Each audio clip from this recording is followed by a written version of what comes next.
but most of our teams are still picking blue side, and Hanwha Life Esports will do the same. It would be wild to see Hanwha Life upset T1 after T1 take an international title, feeding LPL's finest, both of them on their road to do so.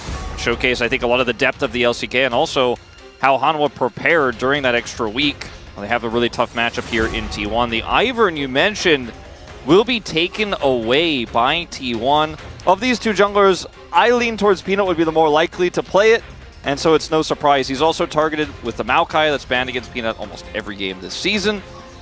Whereas, you know, it's one of his best picks. Yeah, bans are just so powerful in League of Legends, competitive in general. So the fact that one player can gain so many bans for the team, it just leaves a lot of great stuff open for the rest of your players. Vi stocks are way up in this draft. That's going down as they took away Faker's Azir, and it looked like they were maybe going to go for a Vi first pick, grab something like a Talia. Unfortunately for them, the Vi is now gone. This does mean the Rumble for Doran is up, but Doran has been the shakiest member, in my opinion, on Hanwha so far this season. And the fact that that's not snap insta-locked does give you a little bit of pause, as Rumble has arguably been the strongest individual champion in this meta next to Tristana. And that Tristana will go over to Faker. I'll grab the Sejuani with it, which is very powerful when you consider how many bans we've already gone down for jungle. Yeah, I'm guessing that was the consideration. Like, do we want to take Sejuani here? But then you're giving Tristan a Rumble, and you probably just lose the game, right? So, Oner, he's got a really deep champion pool. I think you kind of just... You don't have to, like, prioritize that Sejuani right away because you're giving away too much. It does mean that Oner will be playing the Sejuani alongside of Tristana, which is also very strong. But when you get a lot of target bans, it leaves a lot of strong stuff open. And so, Corki Tristana, everybody's favorite, it's coming back. Zeka just wants to let everyone know he would prefer not to play the Corki, but he will in fact be playing the Corki. We're not going to see a bottom lane Corki. There is no way, no how, not going to happen. Nobody fall for it. It was never going to occur. And it is going to be a Poppy instead to come through here. Bit of a flex pick here, potentially, in several different roles. Could be Jungle Poppy for Peanut, is very famous for that. Could be Delight's Poppy, and you know, could be some of the sort of flexibility we see here with the Rumble. Again, unlikely. Yeah. But it is possible. There is a possibility, but probably at least 95% going to Peanut, right? So, does come through. And the Gnar, just going to be the choice here for Zeus, has been his go-to. Very safe blind pick right now in this meta. Especially when it's Zeus. Let's see what the read here for T1 is on this Poppy pick, because it, you know, it's very likely in the jungle, like you said. And we'll just ban away the support pool here of Delight further. The Rakan now gone. And for the side of Hanwha Life, you know, you don't know anything about the 80 carry setup just yet. You could just ban Zeri Ezreal, take away some of those scaling picks here. It's going to be the Kalista they take. So the Kalista ban kind of leaning towards what we want to play, those scaling 80 carry picks. And you can't ban both of them, so we'll get either the Zeri or the Ezreal. Likely, of course, depending on how these bans go. Kalista very scary in the hands of the T1 bottom lane, regardless of who is playing that. So I don't mind that ban. Leona, kind of ignored up until this moment, but still a very strong pick, will be taken down. See if they ban the Zeri or the Ezreal. Obviously, pick priority goes to T1. I don't think they should. Wouldn't be crazy if they even just banned a Lucian here. And it would allow them to maybe flex the Corki. I don't suggest it. I do not.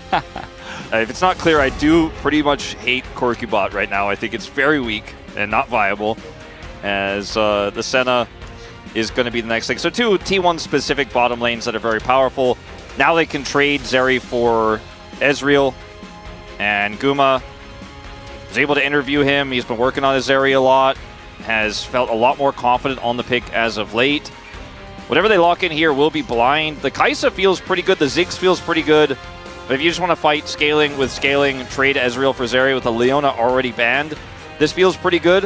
However, they have Nautilus, so they will be able to put Delight on that. And it does feel very strong here for the side of Hanwha Life Esports. Yeah, it feels like a no-brainer, I would say, to pick up that Nautilus. What are they going to go with it, as the question. Ezreal will come through. Feels like Ezreal Nautilus, not the most insane lane, but, you know, Ezreal is so strong, and they could go for something else. They could otherwise go Ezreal Karma that we're not seeing. This Rell or Alistair, another choice. Yeah, this is a great setup for Engage.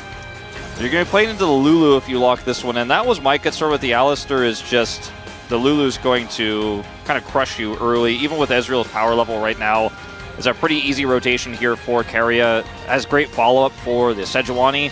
Can help the Tristana be a big hyper carry later on as well. Allow her to just kind of go forward. Guarantee she gets the reset on her jumps. And, you know, could even kind of be used as an engage tool with her rocket jump. The alternative, I think you could have played Karma to try to push in.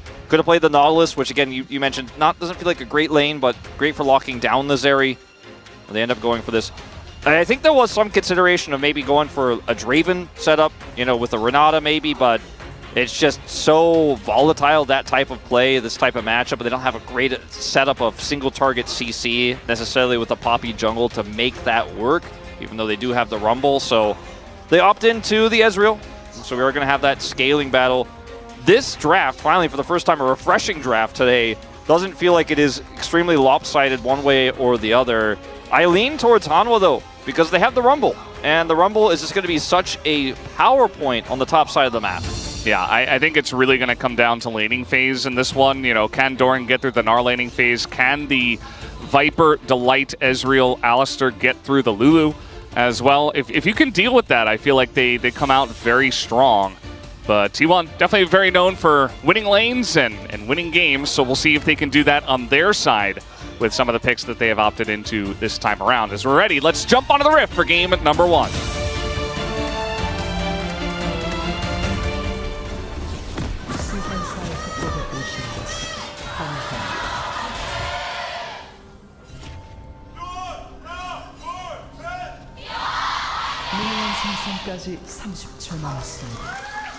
Here we go, game 1, and already Zeus going to be pushed out of the Tri-Brush as they are looking for a level 1 here.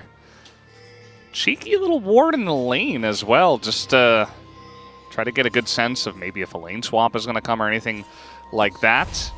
Yeah, really pretty cool to see that with how popular lane swaps were at EWC and the shenanigans we've seen with T1 in particular. This will be missed, this ward, it looks like, by Peanut. So that one is going to stay up, so they have full vision here. And we'll see the Ezreal head back down to bottom lane. You can see Delight is already on his way there. Ping's going down in the mid lane as he is seen. And you know what? High value. With this ward, we'll be able to see Peanut starting the Raptors here. Yep. So he tried to clear, but it's a pretty common ward location for the blue side to drop that one down, but not necessarily the red side, and he does miss it. But this is some value information here as well. We'll be able to see Oner's timing when he comes over to respond. Yeah. Meanwhile, in the bottom lane, Guma and Keria able to get down here very early, already putting on a little bit of harass. Viper's role also going to be incredibly important on the Ezreal, who can sometimes just carry lanes by himself. Peanut, very famous Poppy player. Loves his Poppy. There was an entire meta where he was like, no, Poppy's great, and he just dove bot over and over and over, and the team just didn't lose very often. Now, Faker's going to jump into Zeka, and he might just die here. One auto would do it. He's got a flash early. And that's not the first time Faker has dealt with that trade. Yeah, surprised Zeka didn't go for the flash himself, but just wanted to guarantee that he gets the advantage there. And Faker being on the losing edge of both sides of this matchup, fortunately for him now. And see Oner come over here. He knew that Peanut was in the vicinity. And trying to now break this setup here by Zeka in the mid lane. And Peanut is not here. Just going to be a push away. Yeah, Oner, they knew that the Poppy was on the top side of the map, so unless Peanut immediately backed and ran towards his red buff side, then maybe he could challenge, but looking at the bottom lane state, they're not going to try to challenge this by any means. So. No, and he had the ward on the blue side Raptors, he had the blue buff, or the red buff warded on blue side as well, so full information to T1, lots of value out of the wards, and see Peanut coming over here. Uh-oh. Zeus pretty low. He's on the run. as fast as those small Yordle legs can carry him. It is crazy that Rumble actually also wins this one. You know what I mean? Like, he actually also beats the range matchup in Oner. It's very silly. Rumble, by the way, the highest prio champion in the LCK, above Tristana. Yeah, that's right. Yeah. And it's surprising also, okay, Zeus has to flash. Nice flash, but I don't know if it saves him here. He gets onto the turret, and Rumble just going to burn him to a crisp. Not the first time we've seen that either. The damage at this level is just so high. And not the first time we've seen Zeus teleport back to lane to die. We've seen a lot of that in this meta, unfortunately for top laners. Not just Zeus, Bin having his own disaster there as well. But now you're down TP against the Rumble, who did go Ignite, of course, but it is very frustrating, the situation here for Zeus, who will lose a significant amount of farm. He's already down 15 CS. Zeka, awkward spot. He has to go aggressive here on a Faker who should be backing away. He jumps away at the exact right moment, and Zeka will be punished by Oner, who does take him down, and at least is able to trade a kill back for T1. Yeah, nothing personal, kid. Faker with the calculation this time around. He's had a few misses. Well, this time does exactly the amount of damage he needs to do and then gets out with just an auto's HP worth. And this is after the teleport. Peanut is here, so can just instantly force the flash because he has steadfast presence. Zeus will still get the hop off, but it doesn't matter. Doran will take him out regardless. And then Zeka here, just a bit too far forward, looks for the all-in onto Faker because, as you mentioned, there's really nothing else he can do. And does get taken out by Oner here. Losing his flash as well, quite significant. Could change the tide of this matchup. You know, there was definitely a way for Zeka to just Valkyrie and flash away, but Faker was pretty low, and he said, okay, I'm just going to go in there, try to kill him. Doesn't work out, and Faker's continuing to try to take these aggressive trades. At this point, looks like it's working a little bit better for him. He did pick up a cull, so we'll be trying to stack that to catch up a little bit here. Definitely. I say catch up. I mean, he didn't die, but yeah, did feel like he was taking some rough trades. Speaking of catching up, you know, Zeus did end up dying, did have to expend his TP, but because Doran didn't have one, he is still maintaining CS parity there on the top side of the map. He's just picked up that no magic mantle, and Huni would be proud of the Stork Shoe start, so that's going to rip through a lot of those resistances there that Zeus grabs with the mantle, but still, nice recovery there on the Gnar, on the top side, doing a little bit better. Yeah, we got some information, by the way. Faker was on 2 HP when he hopped away. Very calculated. Could have been calculated better to 1 HP, but we'll forgive him this time. Level 6 is Doran, and Zeus is level 5 without flash. And he will have a hop, but there is the equalizer. Zeus just going to run it off, but man, Rumble is having a good time. He really is. That's just going to be the tempo equalizer. And he said, you may have equalized the lane, but equalize this, as he puts it down. Doran is, looks like he did not have his harpoon just yet, has it now, but did not stop the back there. And that's going to be plate gold going over the Rumble at this point in the game. He has an 850 gold lead from that kill and the CS advantage he has up here. Rumble, shockingly, you know, you and I were talking about this before the show a little bit, shockingly very low win rate at 60%. I actually expected much higher. Thought maybe he was surfing around 80. It's a pretty low win rate for how impactful he is in these games, as Peanut is caught. He is caught, and with the Rumble immediately pulling off the lane. He's not going to continue on that one, but here comes Faker once again, trying to take a trade onto Zeka, just going to push him away. All things considered, a very even trade. But Faker now down in ult. As meanwhile, down on the bottom side, huge combo onto Guma, gets a big shield, throws out the Zeri ult just to push them away. As Keria continues to pressure into Viper. That's another extendo beam, but have they pressured too far? Delight really wants to punish this. Has the flash.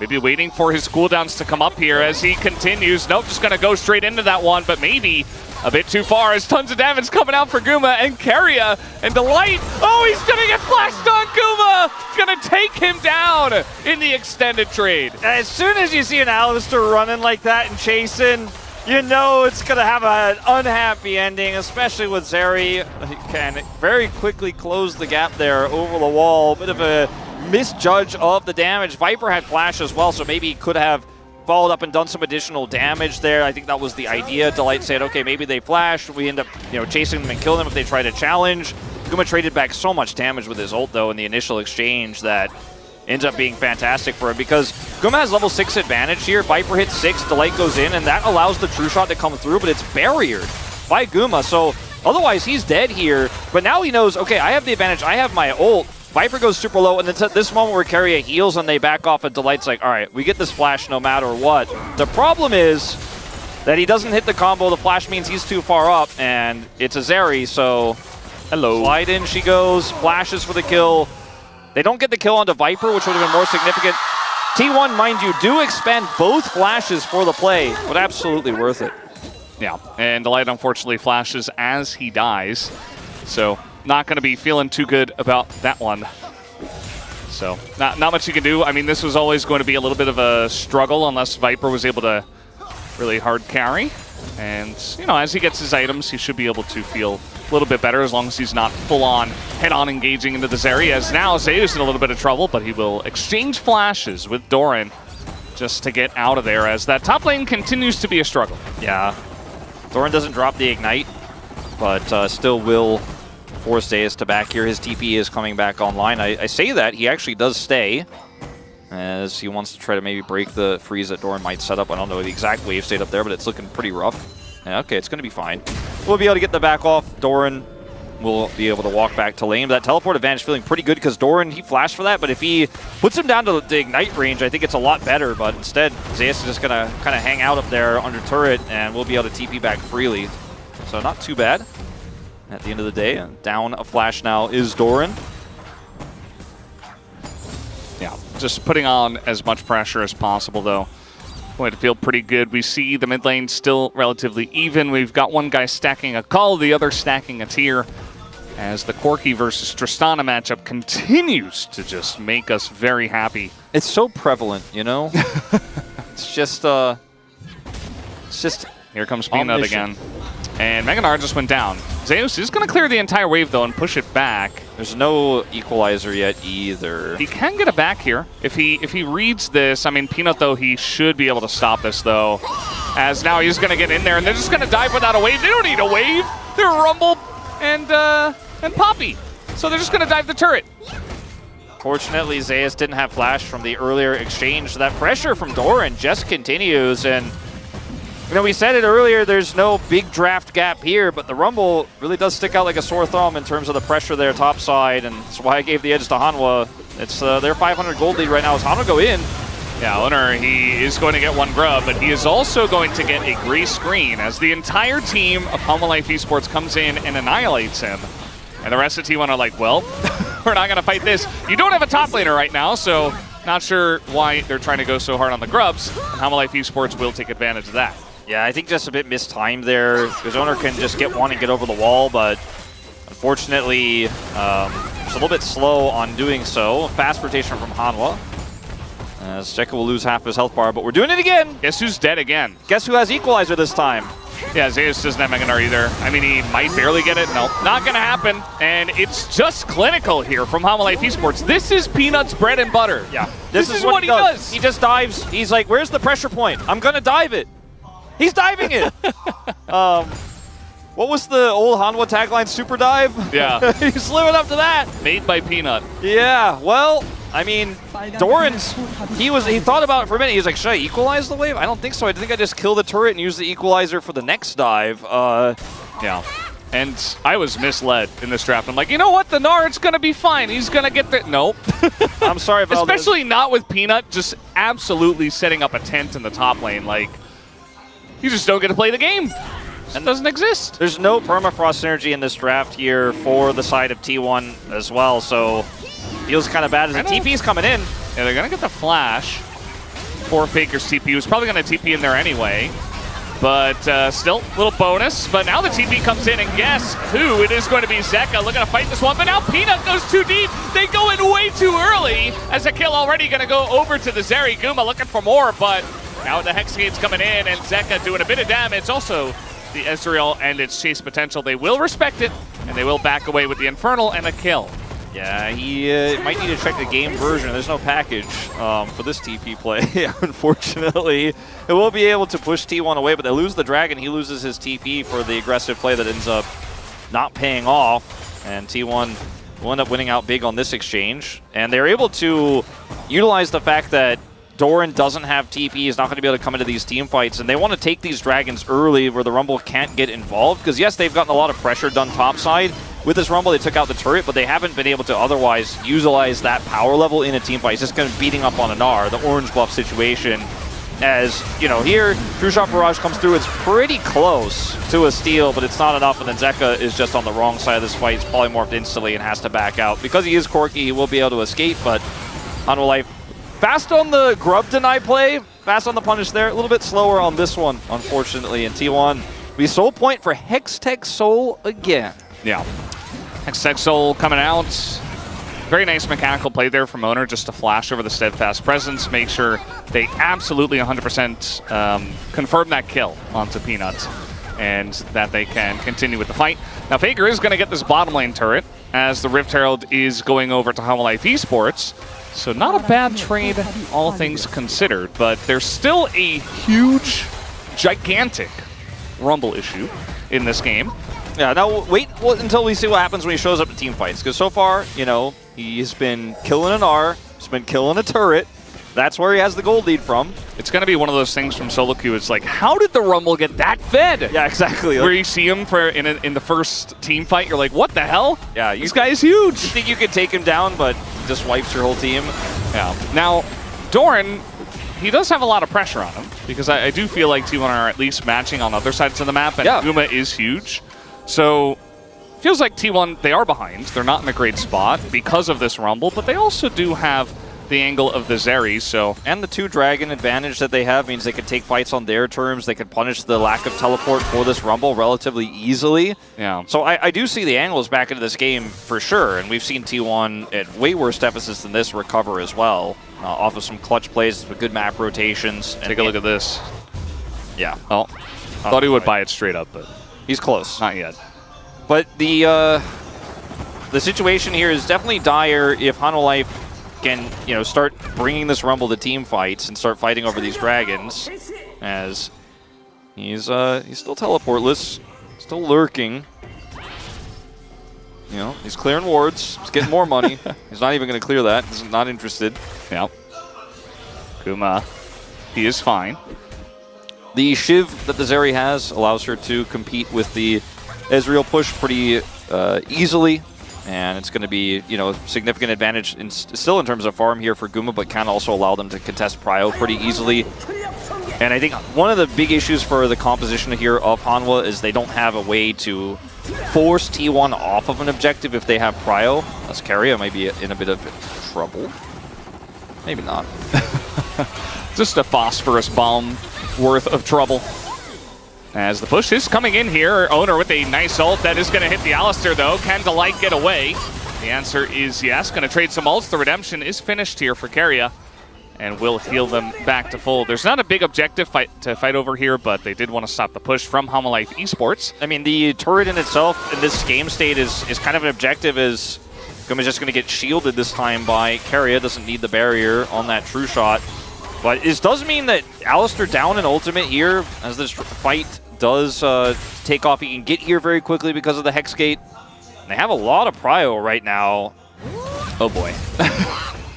Now, he doesn't know what's on the other side, so Peanut's not going to overcommit.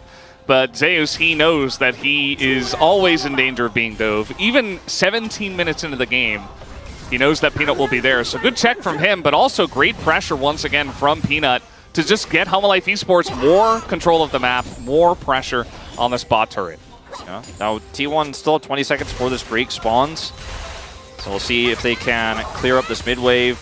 Just a Q here from Viper will connect with the red buff. As Faker does have TP. And this is where T1 can kind of start pulling Hanwha around. Zeus gets out of here with the Mega.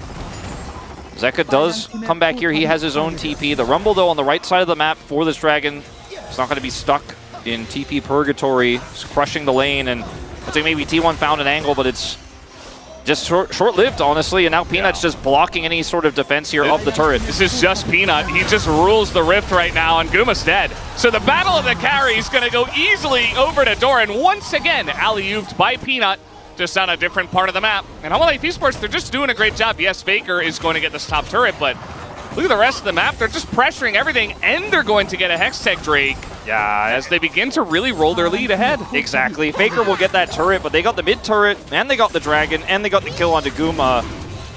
And that's, you know, unfortunately for T1, not a trade you're looking for, as now they can just put Rumble back in the top lane. And, you know, at this point, Doran's not going to feel too bad about his lack of TP because he's just going to be sitting alone in the side when there's no objective on the bottom side. Now it's the Baron that's spawning in 1 minute. He'll be on the right side for that. Don't think we're going to be seeing a very fast Baron take in this game, but with the items that Doran has picked up, you know, maybe he's almost got a Void Staff. Like, if he builds Void Staff, by the way, this is a 5-star from Huni. Yeah. Huni is in here, but like, just look at the build, the ignite, everything. Look at this fight. Perfect. He comes out of the Hex Gate. Peanut sees him on the fringe of vision. Then Doran says, "You can't run this way."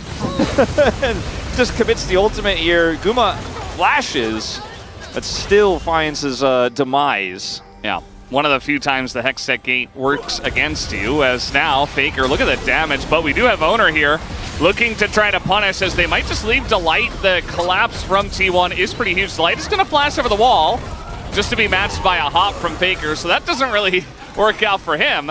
As now Doran, he's still up here. This is a massive shutdown if they do get it, and take a look at this. He's just going to be handed over to Faker eventually.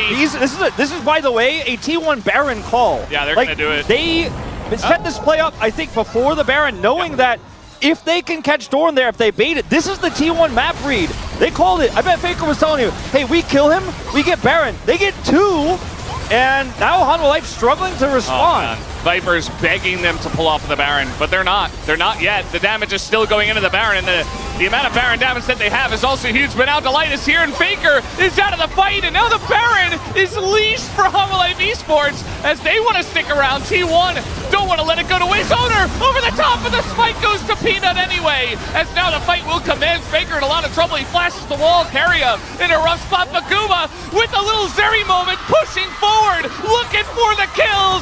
And Hanwha Life Esports are isolated. They get the Baron, but they will not get the fight as T1 take them down.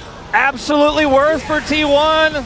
And that call to go topside there and to set it up, that's the kind of angle I was talking about earlier. When I said T1, they find these macro plays, these reads where they out-rotate, they come over there, they set a trap, they get those 2 kills, they start the Baron, and yes, the Baron is taken by Hanwha. Here we go. Oh, yep, there it is, right over the wall. Oner sets it up again, and Doran gets isolated and gets taken down. They're getting even more. That's the 4th. It's a very negative Baron power play right here, and it all starts with this. As Faker comes over here, team's already rotating up. Look at where Keria is. They know they have an RTP, and this is T1 saying, if we can actually pick them, we get these kills, it's 100% a Baron. The Baron is spawning. They know the timer on this. Now, it was a little bit rocky, and Hanwha Life played this fight beautifully. The poke coming through from Viper, harassing here, trying to break through the front line. And then, as the Smite fight commences, it's very close, by the way. It's not Oner who secures this, as you see the rotation over. He has to come over the wall here. I want to see how low it gets. I mean, insanely low. It's like 1258 there. And if they end up getting that Smite T1, this might be the game. They do not get it. Hanwha will have the Baron defensively here, but they lose the ensuing fight. It's just a chase down of kills here for Guma. Yeah. But more impressive than anything here for me is just T1 knowing they can make this play right before Baron spawns at the top side. Yeah, I think they had a ward to see it happen, and then they just set it up beautifully. And now Delight in a bit of an issue, but Faker as well going to be isolated, taken down by the ult of Peanut, and a little bit of help from Viper. And they do take him out of the fight. We have a Drake in a minute 15, so it's not ready to go just yet. But still, a nice pick onto Faker, able to shut him down. Game, in terms of gold, still dead even. It's only a 300 gold lead here for Hanwha Life Esports at this moment in time. Pick onto Faker is going to give them a little bit more map control here, and that's going to be, you know, setting up for their second Hextech Dragon of the game. See how this does transpire here. As Peanut is polyed, Keria takes a ton of damage. Looks like just an attempted turn here from T1 with the Zeri damage. Hanwha Life just kind of stay strong and push the Tristana instead. Doran's on the bottom part of this fight. There's no way Guma, even with those low health bars, could try to ult and turn that one around. T1, I think, eyes bigger than the stomach. A little bit on that fight, but it was very close. Hanwha's team fighting this game has been fantastic. Yeah, Peanut's just having a banger of a game. I mean, for me, even beyond the super fed Rumble, he would be my POG vote if Hanwha Life Esports end up winning this game. Absolutely. I mean, we'll have to see how the rest of the game does develop, but man, he's had a really strong game. I mean, his ult as well on the Baron almost turned that around to where, you know, Hanwha Life ended up winning the fight. Yeah. It's just the Peanut effect in domestic leagues, especially against T1. He just really wants to win this game all the time. And that is going to be the second Hex Tech Drake. They're going to have to trade their top inner here as T1 do group for that. Yeah, it's only one grub on this Tristana, but it is going to still be enough to take down this turret. So T1 get the money, Hanwha get the objective. It's a 2 dragon apiece situation here. It's not like this was sole point for Hanwha or anything like that. I think this is the right call for T1 considering the lack of map control they had around the dragon. They still get a decisive cross map here. As this is such a good game of League of Legends, to be honest with you, Valdez. A bit refreshing today. And yeah. I mean, we're looking at like the poke coming through from Viper here, trying to chunk down these T1 members. This is part of what the issue is here for T1. They have a Sejuani, but they don't otherwise have great consistent engage. They have a Lulu, but from behind, it's just so hard to actually punish these pushes here for Hanwha Life. Yeah. Faker's going to try to cross map here a little bit. We'll grab the blue buff and...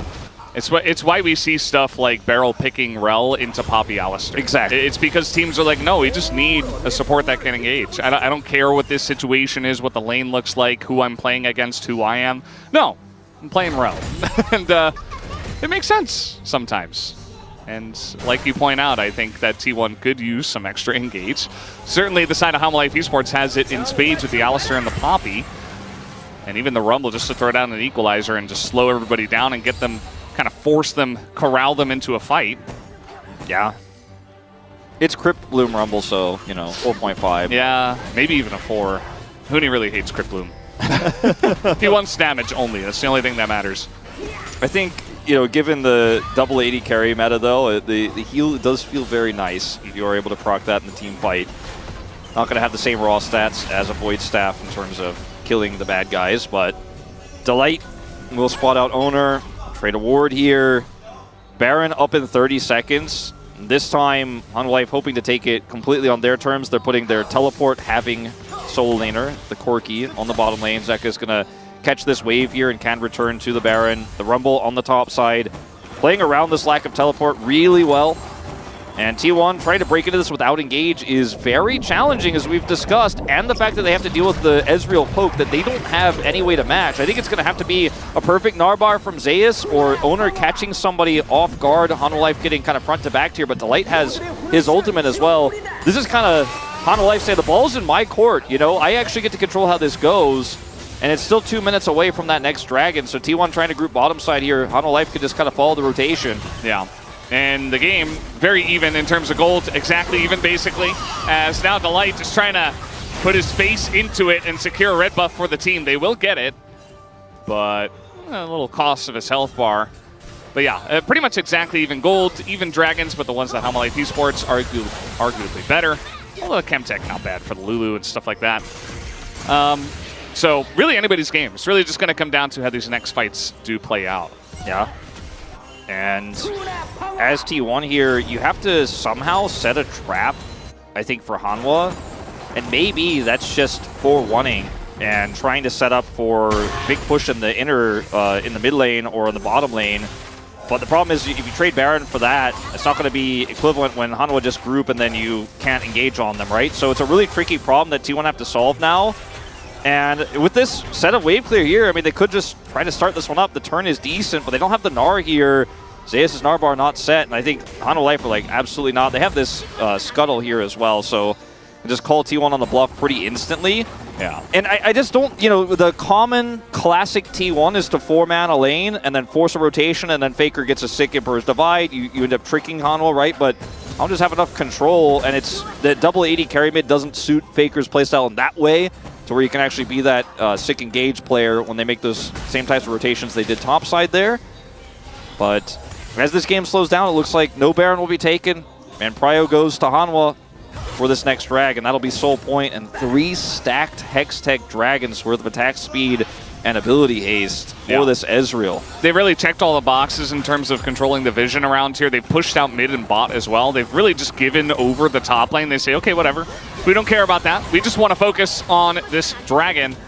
As I say that, though, they were angling up towards the Baron, and Zeus is still pushing the top lane. But yeah, I think you really got to set your eyes on getting as many Hextech Drakes as possible for Humble Life Esports. If we have an Ezreal with 4 Hextech Drake, Hextech Soul, the game might just end, and you've got not only Ezreal, you've got Corki, you've got Rumble. Everybody loves it. Yeah, I mean, T1 might just walk out. Humble Life Esports don't even care about the Baron. I think, okay, they're gonna actually chase T1 on this. I mean, they have full control. And without an R-bar, the turn here for T1, I mentioned it's not that great. Doran looking like he was going to try to solo this if T1 got cold feet. And they are going to get a little bit of cold feet, so even though this leashes slightly here, he's just maintaining that pressure.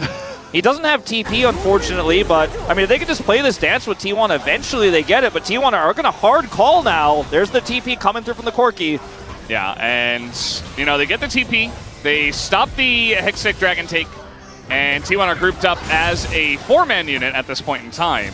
But Humble Life Esports still in control. They have the mid lane pushed, they have the bot lane pushed out, and they have control of the map at this point in time. So they're just going to go into the mid lane and maybe look to take out this inner here, although the mid lane wave does get taken. They're still going to isolate this turret and take it down. Zeus' Gnar is used now as well.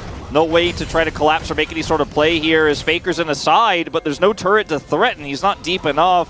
And man, Hanwha's macro this game. Their control, they know. Now you get the dragon. Yeah, now they know. They just know T1 don't have any engage. They have the vision here with the Scuttle Crab as well. Viper going to peel off. They can rush over here, try to deny. Peanut and Delight are here. T1, nice try, but it's checkmate, is basically what Hanwha are saying. Yeah, they had no vision of the dragon. They had no vision of mid lane. They have no idea if the dragon is being started or not, so they can't just wildly start the Baron, right? Because if they're all there, you probably just die because the game is too even, and Humble Life Esports are ahead, especially with 3 Hextech Drakes now. It's pretty clear that they are in control of this game and of the entire map. I mean, Guma got 4 kills in this game, but he hasn't been able to team fight. They haven't been able to play the game. He hasn't been able to have his real Zeri team fight, whereas, yeah, same is true of Viper. He hasn't really had a team fight, but you know what he's done? He's pressed Q towards enemies a lot. He's poked them a lot. He's contested neutrals. Yeah. And so the value of the Ezreal in this game state is much higher when you're just kind of bouncing between waves and objectives.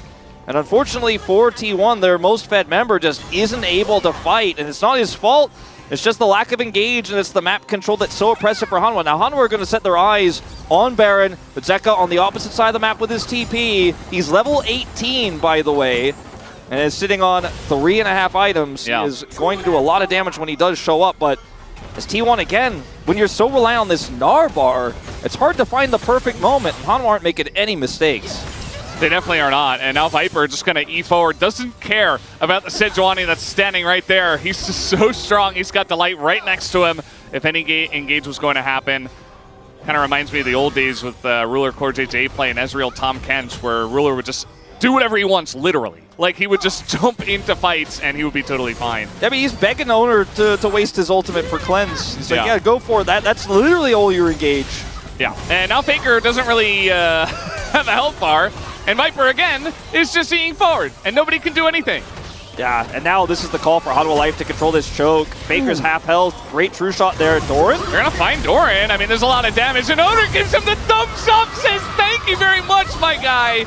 You're giving us a chance to come back in this game. Yeah, that's a huge catch onto the Rumble. T1 up a man now. Teleport comes through from Faker. He was half health, but he can just come back here and pull and push this wave. And now teleport topside coming through here from Zeus. So they're going to get control over the Baron area. Bit of damage coming out from Faker. He's going to blast them away. And now the Zeri finds her moment. Guma just going to flash in, takes down Zeka, who had flashed, but died just way too quickly. Viper gets away. Man, all it takes is one single mistake, one capitalization by T1. Doran is dead, and this game is back in their hands now. They've got full control. Zeri gets a kill there as they push forward onto the Corki, and you can see Zeka's face. It's written all over it. We had this game. It was locked up. There was not much T1 could do, but Doran going for that greedy wrap around is punished. Now T1 pushing with Baron. It's not even over yet, though. I think Peanut is going to knock this guy away. There's still 3 Drakes, and it's going to be up to T1. Most important thing is deny Hextech Soul. Use this Baron, push in, pressure, and get that Hextech creep. Yeah. Because if you don't, Half-Life Esports wait for the Baron to go down, and they probably just win anyway. Oh, it's absolutely not over the game, but it is absolutely in T1's control now. And, you know, until this moment here, where Doran greeds while they're trying to control this Baron, which is wholly unnecessary. You know, I think Hanwha Life, though, there could do almost no wrong. And this is just a great punish here from Guma coming through. Great ult from Faker, too, just to separate the fight. Yeah. As now Delight going to be forced to ult himself, but he might still die. Yeah, he realizes it has to flash away as well. Just trying to get some vision in their own jungle, but they can't even do that. I think this goes to 7 Elemental Drakes. You know, I think T1 should be able to, with this push on the Delight, his ult's gone, the prio they have with Baron, they can kite back in 70 seconds and take their 3rd dragon of the game. And once the Baron is down, Hanwha can play the contest the prio game again. If anybody else dies here, though, I mean, there's still a minute and a half left to Baron, and T1 could end, so Hanwha need to be so measured in their defense. True-Shot Barrage not going to get much. Doesn't hit anyone there. And now Doran, you know, he does tons of damage, but he dies so quickly as well. As Faker's online, he's hitting level 18 Tristana. The range is insane. And Zeus just split pushing in mid as well. Gonna get some damage to that inhibitor turret. I think we have to have a small conversation about this Morel Nomicon and Doran's inventory as well. It could be Azonius instead. I think would have offered him a lot of safety in this game, especially into double AD carry. The healing of the Zeri and how strong she is in a team fight in a pop-off moment definitely is very annoying, and I think the Morel Nomicon high value there, but otherwise just constantly putting yourself at risk to do that damage. Otherwise you're just an ult bot in this game with all that damage, and once you use that, you can't do much else if you're not safe to move forward. Yeah, and eventually, you know, you're gonna have Lulu shielding everybody. You've got Bloodthirsters on at least the Zeri. You've got a lot of tanky stats, and it's absolutely true. So T1, they do their job, like I was saying before, right? You take control with the Baron buff, you take the Drake away, and like you said, we're probably going to 7. This has been an excellent back and forth game of chess so far. Zeka should be able to take this down. Yeah, Zeka level 18, we mentioned it earlier, he's super strong right now. We'll just take this turret off the map. Well played. Quick reaction there. They've always had Zeka pressuring the sides. Usually he's been in the opposite of the objective lane with the TP, but it's going straight forward into this top lane to actually get some value is pretty huge, because it is going to push him to that 4th item. As soon as he backs, he should be able to pick that one up, as, man, this game is super tense. But as the Baron fades away, Hanwha Life now restart that game of clearing up the map, clearing up the vision, contesting mid-prio. Ezreal's trying to push these in. Static Shiv's working. You know, Zeri's trying to contest that. The lack of teleport means that you've always got to keep the Rumble on the same side of the map as the objective, and this game is kind of repeating back to the classic, you know, League of Legends prio fight, as IE now picked up from Zeka with that kill of the turret topside. And, I mean, here we go. This Baron might be the deciding factor in this game. It is going to spawn faster than the Hextech Soul, and T1 do have a lot of control over this now. Continue to put that pressure on from the residual Baron. Yeah. Generally, you can use that Baron and get the Hextech Soul, as you mentioned.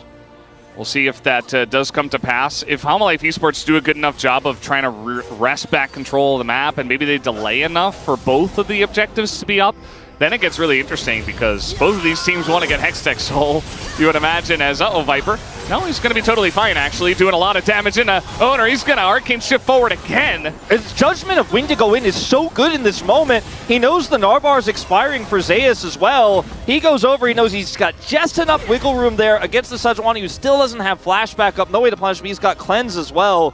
And he's just really walking the tightrope. Without that series of plays from Viper, I don't know if Hanwha Life actually get back control of their jungle, but he's just so incredibly confident with this Ezreal, and he takes it back here, and now Hanwha Life finally actually in the game, in the midpoint of the map, standing here at the middle of mid lane, trying to contest for that prio. They didn't get a huge win from this necessarily, but finally actually got control of their own part of the map. They still have a minute before that Baron spawns. Such a good game. Yeah, said it before, the role of Viper is just going to be the most important one, I think. Absolutely. On the side of Hanwha Life Esports. This guy, he's got to do that again and again if they want to win some of these fights. That's really the power of the Ezreal in this late game stage. It's what he's going to have over the other traditional AD carries on the side of T1. And he's been great. He's been perfect, as you mentioned. The timing of when he goes in is just pristine. And Faker, no teleport, actually. Not going to get collapsed on here, but will have to back. Just a little bit too early, though, for Hanwha Life to pull the trigger. Baron's not up for 30. They have Hex Gates, T1 do, so they can rotate right back over as a 5-man unit. Guma wins the prio fight here with his Shiv. And this is where things are going to get a little bit messy. This is where Viper needs to be the carry. This is where he needs to land that poke and chip away at T1. So far, a little bit of damage with that true shot. This is so intense. Yep. And that poke is really what it's going to come down to. Delight finds two, though, the front line, and the equalizer does push them back, but Redemption is up. See the healing deny into Oner, but he should have Warmogs by now. So I would imagine, you know, Delight's pretty low. He's got his own Warmogs, and Zeus just face-checking into the brush, wants to get into Mega, but he's going to take a bunch of damage himself. Super greedy to try to look for that Mega angle. Does not pay off. Now it's going to be wasted. He has teleport, though. Will be able to come back as Mininar in this fight. We'll have a little bit more Mega, depending on where he TPs to, but it's going to be hard for him to capitalize. Going straight in the mid lane.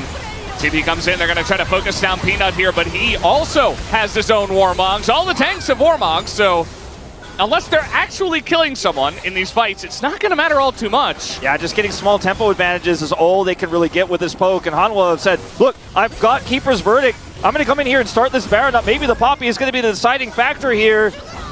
And Oner, he doesn't have his ult, so he's just got to go in there, and there it is! The Keeper's Verdict, he is gone. Oner is not in the fight, and Hanwha Life Esports get the Baron. Now we gotta worry about the Hextech Soul. Warmogs be damned! If I can land that poke and push you away for just enough time, I can get on that Baron and send you away with the ultimate. Peanut plays it well. Oner, ultless, trying to check that brush there. Gets knocked back now. T1, there's 15 seconds till this Dragon spawns. Hanwha Life rushing as fast as they can. Straight to the Dragon, but T1 do have prio. Meganar already activated here for Zeus. It's probably going to be the game-deciding fight. It absolutely should be. Let's see who does get it. The burst onto this Soul is huge as it goes to the Poppy. Peanut gets in, and he steals it away, and now you have this Ezreal, who was owning the game, now has Hextech Soul in this one. And T1 kind of head in hands after this one, figuratively. They have lost every objective. They lost everything! Peanut playing the game of his life. He gets the Baron with the Keeper's Verdict, walks over and says, I'm taking the Dragon too. If Hanwha Life Esports win, who do you vote for POG? I mean, it's got to be Peanut or Viper. It's got to be Peanut, though. I don't know. It's a tough one, man. Like, Viper easily could get it too. No, I mean, Doran was leading, I think, at the early parts with Peanut, but I don't think he's in the conversation anymore. Not anymore. And, I don't know. I'm going to have to go Peanut probably, but the game's not over. But yeah. It certainly feels like it is with Hextech Soul on this level 18 full build Ezreal. It is just so hard to play this one out as T1 with no engage. Good luck. Good luck as the damage coming in once again, and Viper can do whatever he wants. And they're just looking for it. Oh, there it is. Peanut finds the flank as well as Keria is going to be assassinated from miles away. And now they will break down the front door of T1. Hanwha Life Esports, they take everything on the map, and they will in fact take this game number one. Unless Guma going 1v5. He's got a BT, but oh, it's not enough. Nice try, but Hanwha Life Esports will in fact win game one. There's your morale and avocado value. Down goes Guma, and down will go T1. Great game by both squads. The tenacity of T1